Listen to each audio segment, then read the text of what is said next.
الله الرحمن الرحيم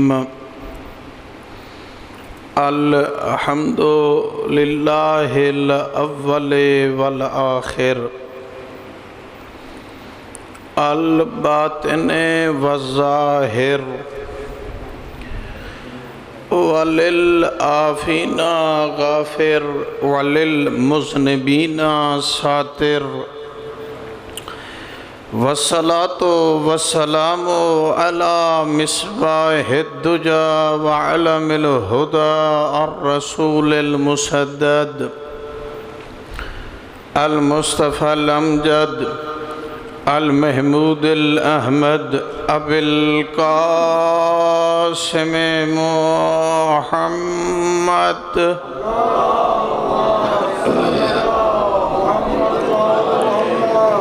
وعلى آله الطيبين الطاهرين المعصومين الذين أذهب الله عنهم الرجس وطهرهم تطهيرا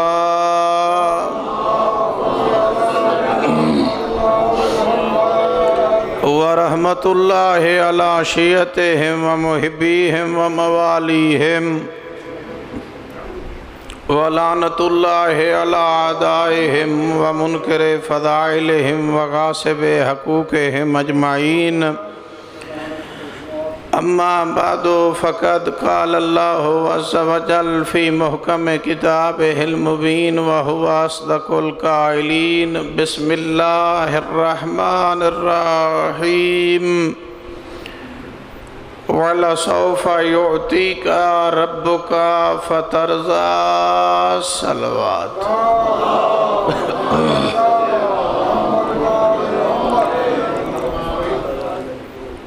اللہ رب العزت مالک دو جہان ہم آپ تمام صاحبان کا جتنے قدم چل کے مظلوم کربلا کو پرسہ دینے کے لیے آئے ہیں، ہر قدم پہ ڈھیروں گناہ معاف فرمائے۔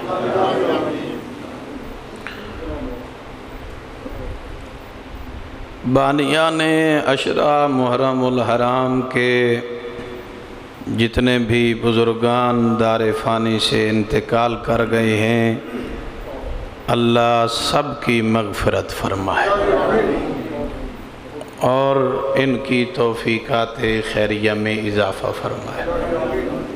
پوری دنیا میں جہاں جہاں بھی مظلوم کربلا کا ذکر ہو رہا ہے، مالک تمام مومنین و مومنات کو اپنے حفظ و امان میں رکھے، ہم سب کو اس وبائی بیماری سے اللہ محفوظ و معمون فرمائے۔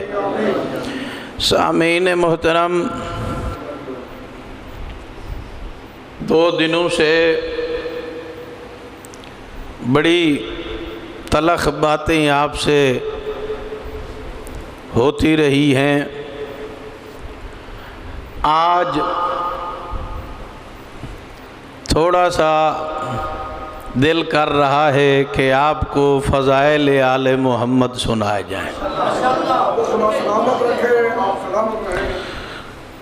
تاکہ مومن جب فضائل اہل بیت سنتا ہے تو اس کے ایمان میں اضافہ ہوتا ہے، اور فضائل پڑھے بھی اس لیے جاتے ہیں کہ ان کے فضائل سن کر ہم اپنے رذائل کو دور کریں۔ فضیلت کا مطلب یہ نہیں ہوتا کہ آپ واہ واہ کر کے نعرہ مار کے بس ختم۔ فضیلت کا مطلب یہ ہوتا ہے جب تجھے اپنے مولا کی عبادت بتائی جائے تو تو بھی پرہیزگار بن جا۔ جب تمہیں ان کی سخاوت بتائی جائے تو تو بھی کنجوسی اور بخیلت چھوڑ دے، جب ان کی بہادری بتائی جائے تو پھر ہمیں بھی مومن کو بھی بزدل نہیں ہونا چاہیے۔ اخلاق، کردار، سیرت جس انداز میں بیان کی جاتی ہے وہ ہمارے لیے نمونہ ہے، وہ ہمارے لیے اسوہ ہے، اس پر عمل پیرا ہونا ہم سب کے لیے ضروری ہے، ہمارا شرعی فریضہ ہے۔ اور یہ شرعی فریضہ کیوں ادا کیا جاتا ہے؟ تاکہ اللہ کی ذات راضی ہو جائے، مالک ہم سے خوش ہو جائے۔ آدم سے لے کر عیسیٰ تک ہر نبی نے مشکلات بھی اٹھائی ہیں، پریشانیاں بھی دیکھی ہیں، مصیبتیں بھی جھیلی ہیں، بڑے بڑے امتحان بھی دیے ہیں۔ حضرت آدم 950 سال زندہ رہے، حضرت نوح 2500 سال زندہ رہے، مسلمان بس کتنا کر سکے؟ 70۔ جی زیادہ سے زیادہ روایات 70، ایسے بڑھ کر نہیں۔ اور کتنی مصیبتیں جھیلی ہیں، کتنے پتھر کھائے ہیں، کتنی دفعہ زخمی ہوئے ہیں۔ حضرت یوسف کی ابتدا کنویں سے ہوئی، بھائیوں نے مارا، لیکن اللہ نے شہنشاہ مصر بنا دی۔ ہر نبی نے مصیبتیں دیکھی ہیں، مشکلات جھیلی ہیں۔ حضرت عیسیٰ روح اللہ کو آخر تختہ دار پر لے جایا گیا، حضرت موسیٰ کو کئی مرتبہ جلا وطنی، خود ساختہ جلا وطنی اختیار کرنی پڑی۔ ہر نبی نے مشکلات دیکھی، ہر نبی نے مصائب جھیلے۔ حضرت ابراہیم نے بھی بڑے مصائب دیکھے ہیں، بڑے امتحان دیے ہیں۔ ایک دن حضرت ابراہیم جا رہے تھے، راستے میں کسی بندہ خدا کی تسبیح کی آواز کانوں پر پڑی۔ وہ پڑھ رہا تھا سبوحن قدوسن یا رب الملائکۃ والروح۔ چلتے ہوئے خلیل کے قدم رک گئے، کہنے لگے مجھے پھر سناؤ۔ کہا جس کو جتنا جس سے محبت ہوتی ہے اتنا ہی اس پہ خرچ کرنا پڑتا ہے، یہ مفت میں تو نہیں سناؤں گا۔ حضرت ابراہیم تسبیح خدا سننے کے شوق میں بکریوں کے ریوڑ کا ایک حصہ دے دیا، کہا تسبیح سناؤ۔ پھر دوسری مرتبہ کہا، دوسرا حصہ دے دیا۔ پھر تیسری مرتبہ کہا، تیسرا حصہ بھی دے دیا۔ خالی دامن کے ساتھ اپنے گھر میں لوٹ آئے، لیکن مطمئن ہیں کہ اللہ کا ذکر سننے کے لیے مال دے بیٹھا ہوں۔ اللہ کی خوشنودی کے لیے نعرے نمرود کے حوالے ہو گئے ہیں۔ اللہ کی خوشنودی کے لیے اپنی آنکھوں میں پٹی باندھ کے اپنے بیٹے کو رسیوں سے جکڑ کر اس کو ذبح کر رہے ہیں تاکہ اللہ راضی ہو جائے۔ مقصد الغرض یہ ہے کہ آدم سے لے کر عیسیٰ تک ہر نبی نے عبادت بھی کی ہے، تقوی بھی اختیار کیا ہے، پرہیزگاری بھی اختیار کی ہے، خمس بھی دیا ہے، زکوٰۃ بھی دی ہے، حج بھی ادا کیا ہے، تکلیفیں بھی برداشت کی ہیں، مصیبتیں بھی برداشت کی ہیں، فقط اس لیے کہ اللہ راضی ہو جائے۔ قربان جاؤں عظمت مصطفیٰ پر۔ ہر نبی یہ چاہتا ہے کہ اللہ راضی ہو جائے، اور وہ اللہ چاہتا ہے کہ محمد راضی ہو جائے۔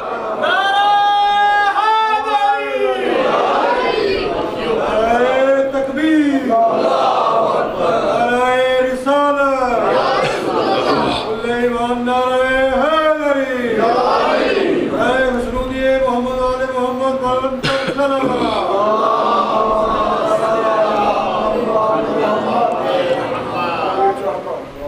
اللہ یہ چاہتا ہے کہ میرا محبوب راضی ہو جائے، اور اسی آیت کو میں نے سرنامہ کلام قرار دیا ہے۔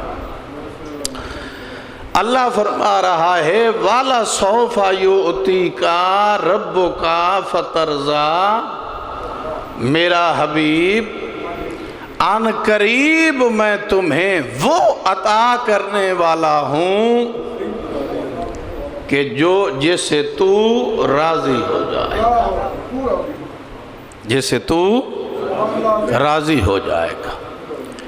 وہ محمد ابن عبداللہ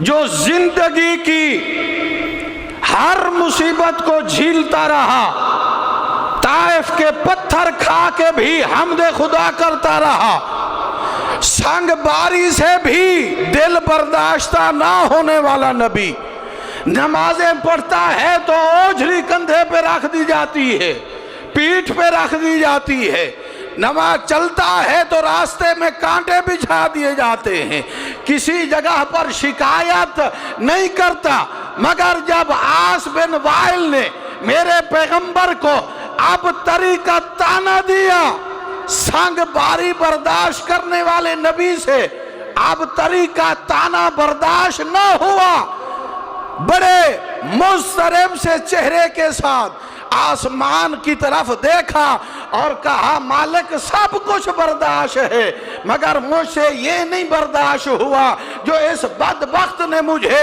اب تری کا تانا دیا ہے۔ تو اللہ نے سورہ کوثر عطا فرمائی، ارشاد فرمایا انا اعطیناک الکوثر۔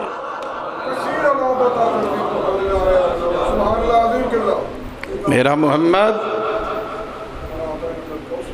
تو پریشان نہ ہو، ہم تمہیں کوثر عطا کر رہے ہیں،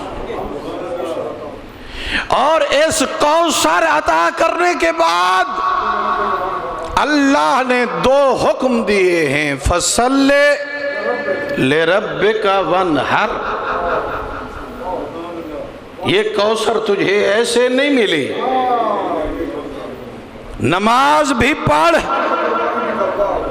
اور قربانی بھی دے۔ پیغمبر نے اتنی نمازیں پڑھی ہیں کہ وہ مالک جو چاہتا ہے ہر وقت انسان میرے ذکر میں مصروف رہے، وہ سورہ مزمل میں کہہ رہا ہے میرا پیغمبر رات کا آدھا حصہ یا اس سے بھی کم کر دے، تیرے پیروں میں جو ورم آ جاتے ہیں وہ مجھ سے برداشت نہیں ہوتے، اپنی عبادت کو کم کر دے۔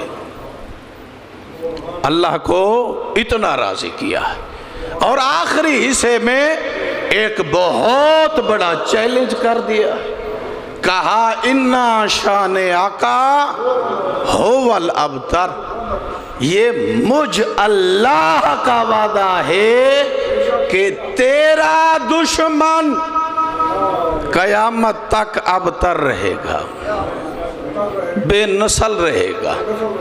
حضرت امام رضا علیہ السلام درود بھیجیے گا آواز بلند۔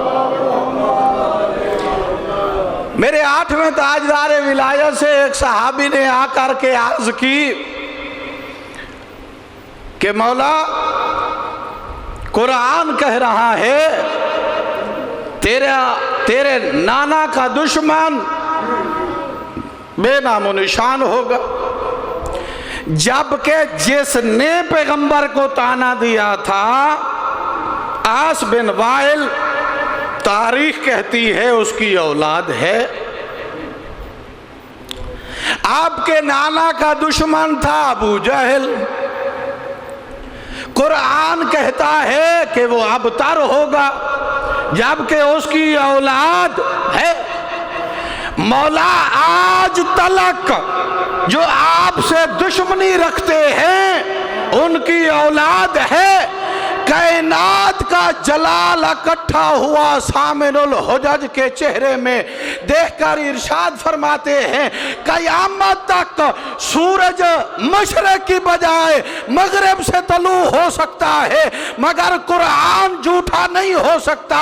تاریخ جھوٹی ہو سکتی ہے، قرآن جھوٹا نہیں ہو سکتا، اللہ کا دعویٰ جھوٹا نہیں ہو سکتا۔ قرآن سچ کہہ رہا ہے، یہ جو تو اولادیں دیکھ رہا ہے نا، یہ ہیں کسی کے، مشہور کسی کے ہو گئے۔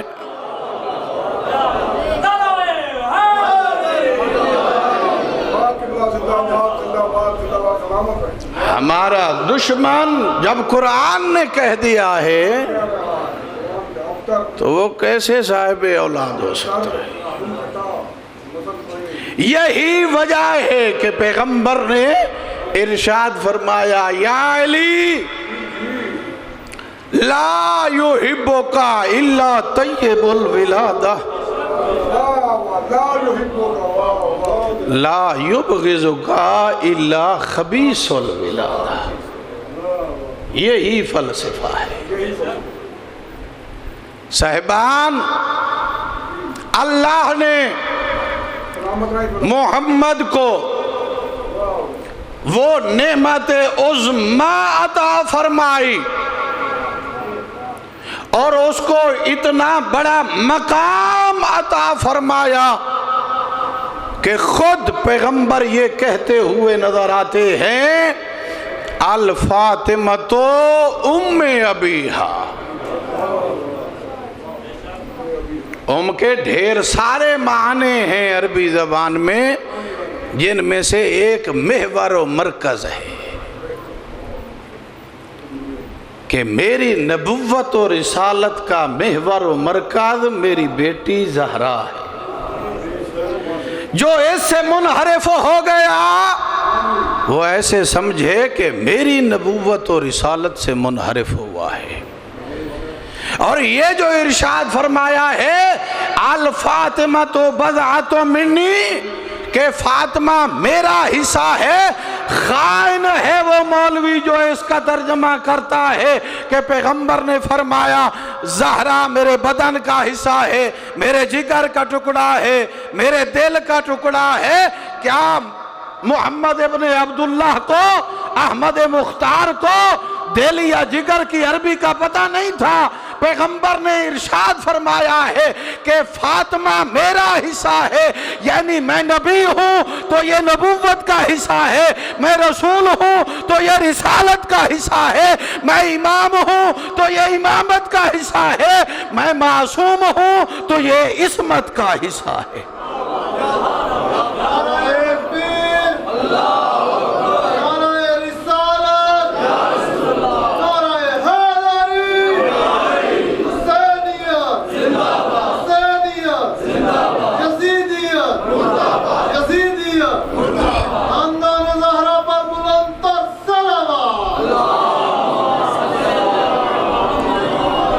آج 1400 سال بعد اگر کوئی بدبخت یہ کہتا ہے کہ وہ العیاذ باللہ خطا پر تھی تو اس کا یہ اعتراض نبی پر ہے۔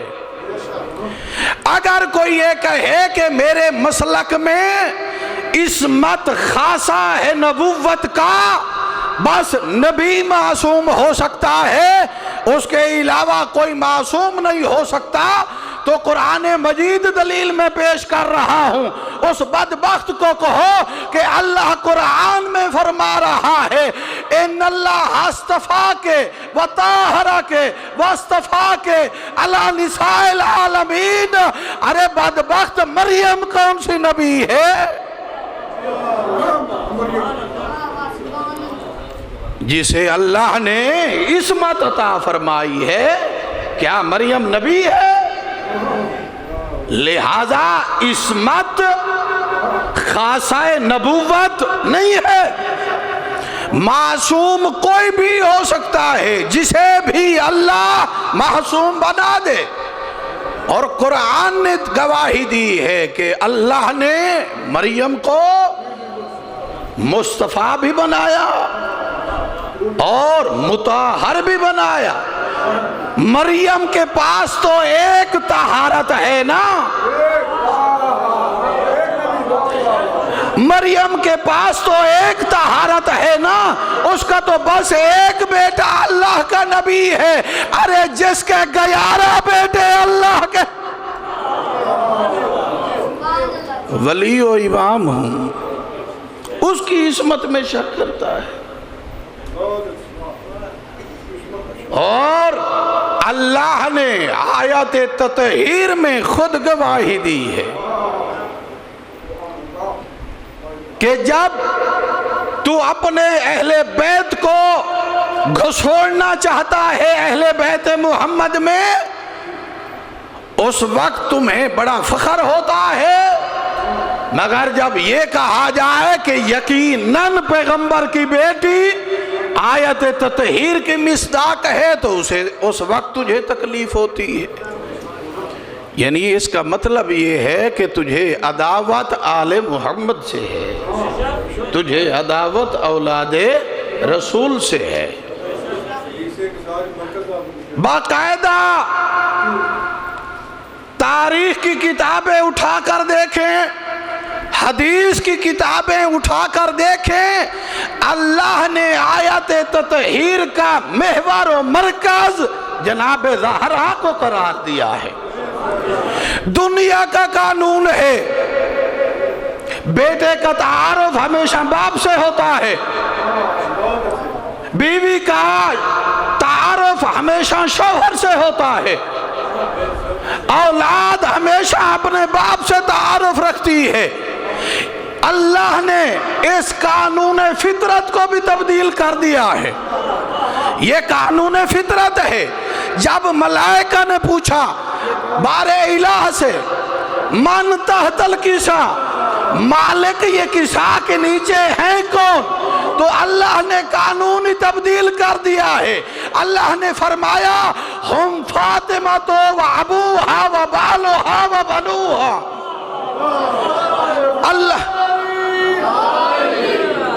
اللہ نے دنیا کو بتایا ہے کہ فاطمہ وہ عظیم بیٹی ہے جو اپنے باپ کا تعارف بنتی ہے۔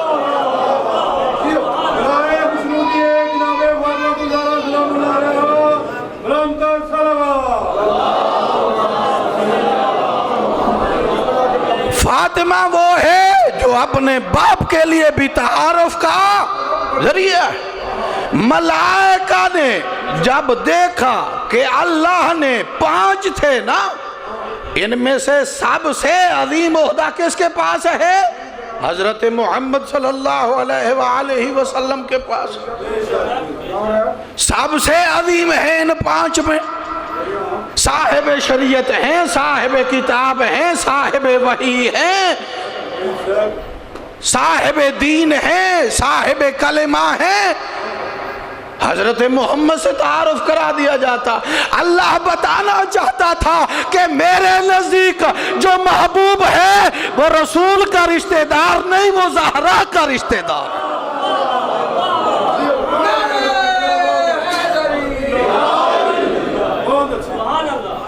ہمیں اگر نسبت پسند ہے تو وہ زہرا کی ہے۔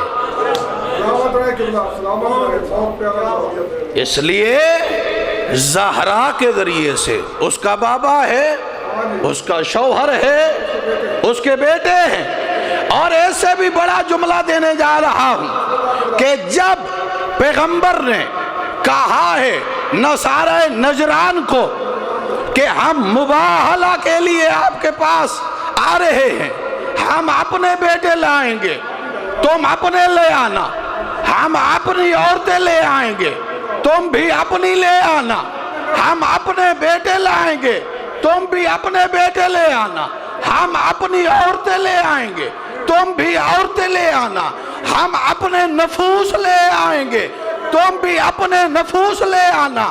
جیسے قرآن کی ترتیب تھی، پیغمبر نے چلنے میں بھی وہی ترتیب رکھی۔ پیغمبر یہ کہہ سکتے تھے نا کہ تم اپنے بیٹے لاؤ، ہم اپنے لاتے ہیں، تم اپنے مرد لاؤ، ہم اپنے لاتے ہیں، تم اپنی عورتیں لاؤ، اور تم عورتوں کو آخر میں رکھ دیتے نا. نہیں، جیسے وحی کے لفظ تھے، جیسے وحی کے لفظ تھے، ابناءنا پہلے تھا، پیغمبر نے بیٹوں کو آپ سے بھی مقدم رکھا، اپنے سے بھی پہلے رکھا، چونکہ آیت میں پہلے ابناءنا تھا، دوسرے نمبر پر نساءنا تھا، پیغمبر نے اپنی بیٹی کو، اور تیسرے نمبر پر تھا انفسنا، علی ابن ابی طالب کو چلایا. اب دیکھیں کتنی عظیم معیار ہے احمد مختار کا. 5 گئے ہیں اور 5 سردار، 5 گئے ہیں اور 5 سردار، پیغمبر سردار انبیاء، علی سردار اوصیاء، زہرا سیدۃ نساء العالمین، حسن و حسین سیدہ شباب اہل الجنہ.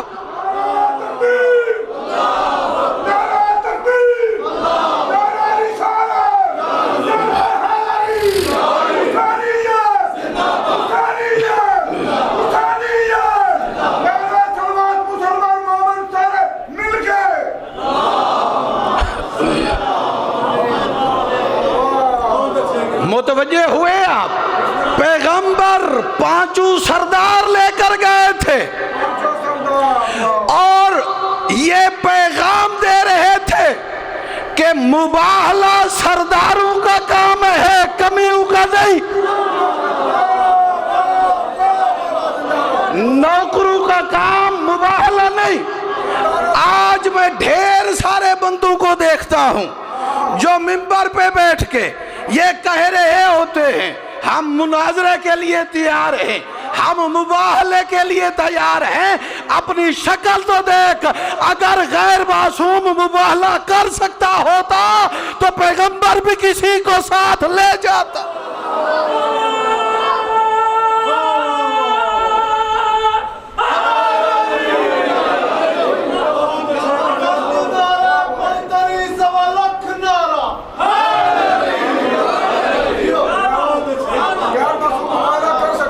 بہت بڑا پیغام چھوڑا ہے میں نے، آپ متوجہ ہوئے ہیں یا نہیں؟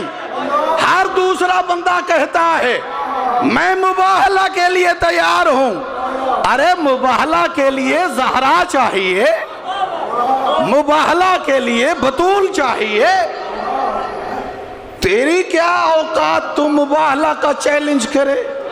23 سال پیغمبر نے تبلیغ کی ہے، 1-2 سال نہیں، 23 سال. پیغمبر نے 23 سال میں کسی کو مباہلے کا نہیں کہا. نبوت کا بھی آخری سال، زندگی کا بھی آخری سال، اپنی زندگی سے 2-2.5 مہینے پہلے پیغمبر نے مباہلے کا کہا ہے. پتہ چلا مباہلہ بس معصوم کر سکتا ہے.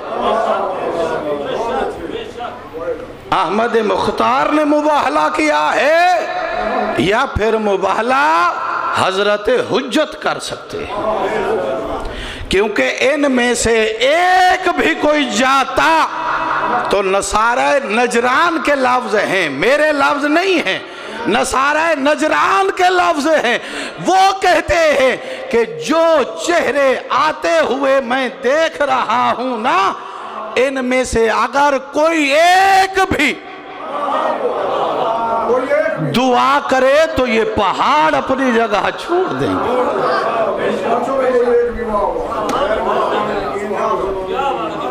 یہ پہاڑ اپنی جگہ چھوڑ دیں گے. ارے تجھ سے تو عیسائی اچھے، تجھ سے تو نصارہ نجران اچھے، جو کم از کم اتنا تو جانتے تھے نا کہ ان کی بد دعا، کہ ان کی بد دعا ہمیں جہنم سے نجات نہیں دے سکتی.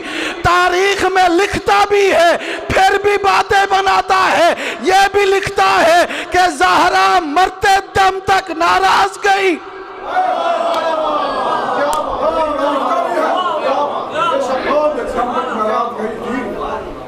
صاحبان محترم، آپ کیا سمجھتے ہیں؟ آج میں آپ کو ایک بہت بڑا نکتہ دے کر جا رہا ہوں۔ اگر میں نے ویسے آپ تک پہنچا دیا جیسے میرے ائمہ نے کہا ہے، تو آپ کے دل میں زہرا کی اتنی بڑی عظمت آئے گی کہ آپ کی سوچ میں بھی نہیں ہے۔ آپ کو ایک شاک لگے گا، شاک یکدم۔ معصوم ارشاد فرماتے ہیں کہ ہم 14 میں سے جو بھی ہمیں سلام کرتا ہے ہم اسے جواب دیتے ہیں۔ کوئی کہتا ہے السلام علیکہ یا رسول اللہ، تو رسول خدا اسے جواب دیتے ہیں۔ کوئی کہتا ہے السلام علیکہ یا ابا الحسن، تو امیر ممکنات اسے جواب دیتے ہیں۔ کوئی کہتا ہے السلام علیکہ یا شہید کربلا، تو مظلوم کربلا اسے جواب دیتے ہیں۔ ہم میں سے جو بھی ہمیں سلام کرتا ہے ہم اسے اکیلا جواب دیتے ہیں، مگر جو دادی زہرا کو سلام کرتا ہے اسے ایک نہیں ہم 14 جواب دیتے ہیں۔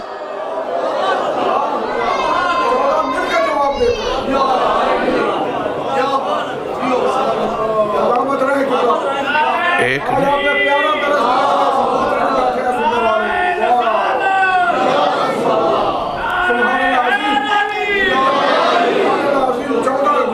جی، جب کوئی ہماری دادی زہرا کو سلام کرتا ہے نا تو پھر ایک جواب نہیں آتا، ہم 14 جواب دیتے ہیں۔ کیوں؟ بتایا ہے جدتنا فاطمہ حجت علینا وَنَحْنُ حُجَّةُ اللَّهِ عَلَيْكُمْ، اللہ کی طرف سے ہم تم پر حجت ہیں اور ہماری دادی زہرا ہم پر حجت ہے۔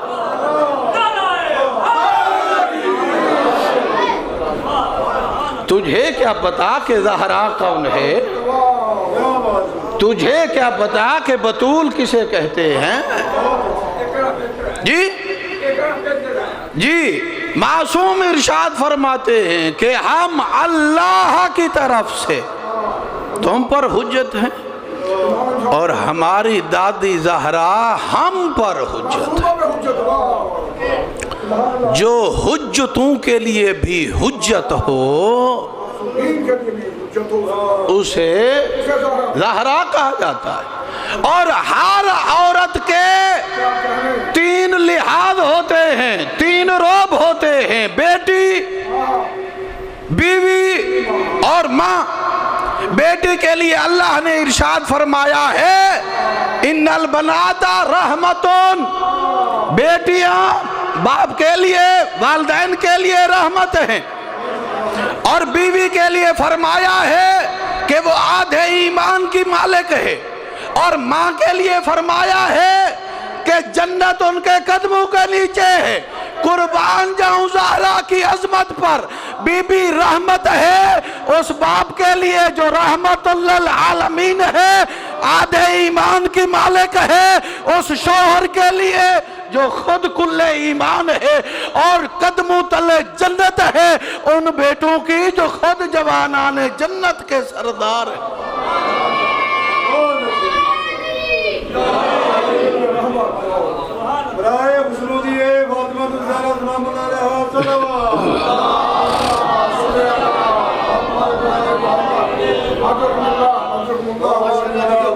متعدد روایات میں آیا ہے کہ آیت تطہیر کے اترنے کے بعد پیغمبر صبح کی نماز کے لیے جب بیدار ہوتے تھے نا تو زہرا کے دروازے پر کھڑے ہو کر آیہ تطہیر کی تلاوت کیا کرتے تھے، دنیا کو بتانے کے لیے کہ دنیا والو یہ دروازہ آیات کے قابل ہے، آگ کے قابل نہیں ہے۔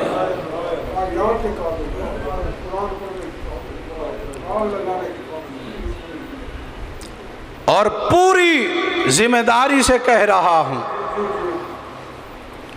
عالم اسلام کے ہر فرقے کی کتاب سے دکھا سکتا ہوں۔ ام المومنین حضرت عائشہ کی روایت ہے کہ جب بھی، میں نے ایک دفعہ کا لفظ استعمال نہیں کیا، 2 دفعہ کا نہیں، جب بھی زہرا آتی پیغمبر اپنی جگہ سے کھڑے ہو جاتے، جلسہا مجلس، پیغمبر زہرا کو وہاں پر بٹھاتے تھے جہاں پر خود بیٹھے ہوتے تھے، اپنی جگہ چھوڑ کر پیغمبر زہرا کو بٹھاتے تھے۔ فقط یہاں تک نہیں ہے، وَقَبَّلَ يَدَيْهَا، پیغمبر اپنی بیٹی کے ہاتھوں کو بوسے دیا کرتے تھے۔ اور ساتھ ہی یہ روایت کرتی ہیں کہ پیغمبر کے بعد زہرا جب گھر میں چلتی تھی نا تو ایسے محسوس ہوتا تھا کہ رسول چل رہا ہے۔ عزادارو، اتنی عظمتوں کی مالک رو رو کے یہ نوحہ پڑھتی رہی ہے، یا ابتا صبت علیہ مصائبن لو انہا صبت علی الایام سرنا لیالیا، بابا تیری زہرا پر اتنی مصیبتیں آئی ہیں، اگر دنوں پر آتی تو سیاہ راتوں میں تبدیل ہو جاتی۔ ہاں، اور 6 دن کتنا وقت ہے پیغمبر کے ساتھ؟ ابھی تو پیغمبر کا کفن ہی میلا نہیں ہوا تھا کہ آگ اور لکڑیاں لے کر زہرا کے دروازے پر جمع ہو گئے۔ جناب زہرا روایت کرتی ہے، میں نے ایک دن علی ابن ابی طالب سے پوچھا، اے علی، مجھے فضا بتا رہی تھی اور سلیمان بتا رہا تھا کہ مدینے کے لوگ تجھے سلام نہیں کرتے۔ خیبر شکن نے رو کر کہا، زہرا معاملہ یہاں تک تو نہیں ہے، میں تو دیکھتا ہوں مدینے کے لوگوں کو میں سلام کرتا ہوں، مجھے سلام کا جواب نہیں دیتے۔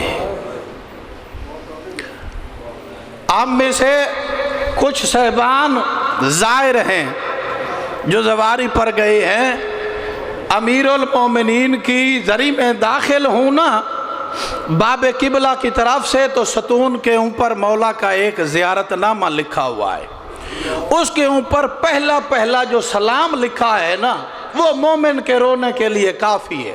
پہلا سلام ہے، السلام علیکہ یا اول المظلوم، دنیا کا پہلا مظلوم میرا تجھ پر سلام ہو۔ میرے چھٹے تاجدار ولایت سے کسی نے سوال کیا کہ مظلوم تو آپ کے دادا حسین زیادہ ہیں، علی ابن ابی طالب کو کیوں کہا گیا ہے کہ دنیا کا پہلا مظلوم؟ چھٹے تاجدار ولایت کی اس سوال سنتے ہوئے روتے روتے ریش اطہر آنسوں سے تر ہو گئی، رو کر فرمایا، اے بندہ خدا، میرے دادا حسین کی زندگی میں زینب و سکینہ کی طرف کسی نے آنکھ اٹھا کر نہیں دیکھا۔ ہمارا دادا وہ مظلوم ہے جس کی زندگی میں زہرا کو تماچے لگے ہیں، زہرا کا پہلو زخمی ہوا ہے۔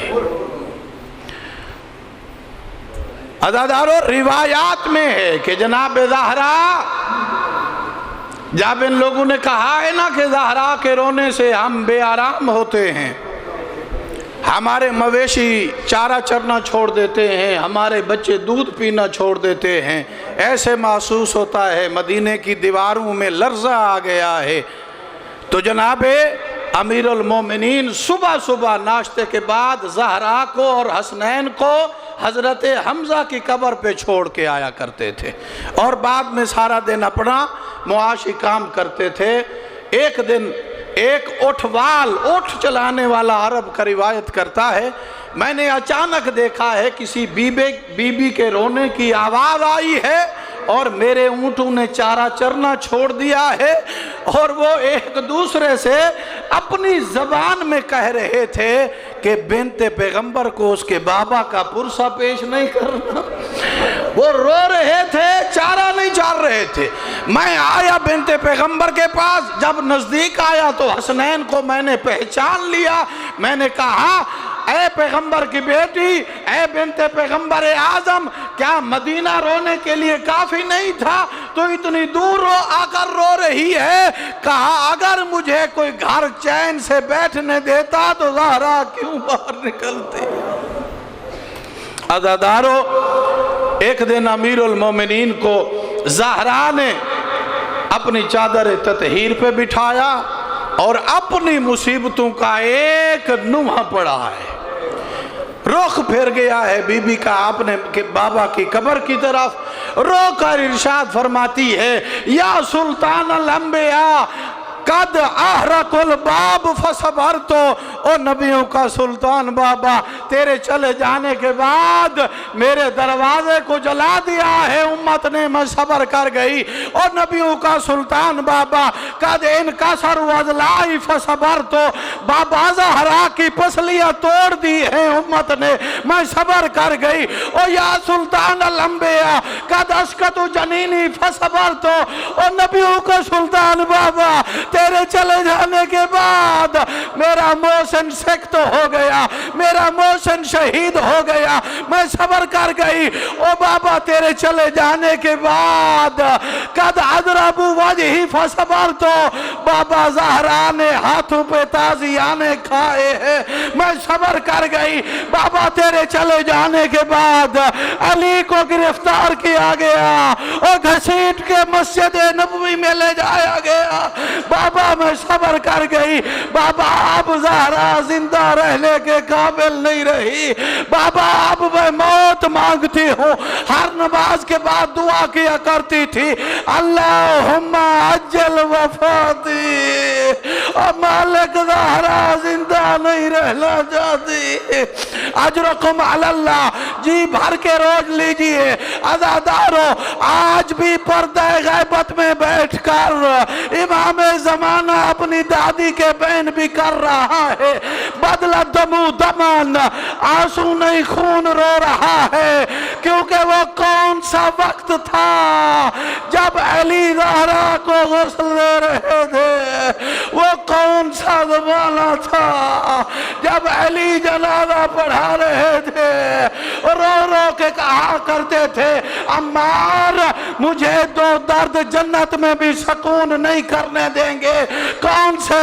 کہا جب زہرا کو میں نے غسل دیا نا تو میں نے غور سے دیکھا تھا کہ زہرا کی پسلیاں ٹوٹی ہوئی ہے، اور زہرا کا جو تماچا لگا تھا ارے اس کی وجہ سے آنکھ زخمی تھی۔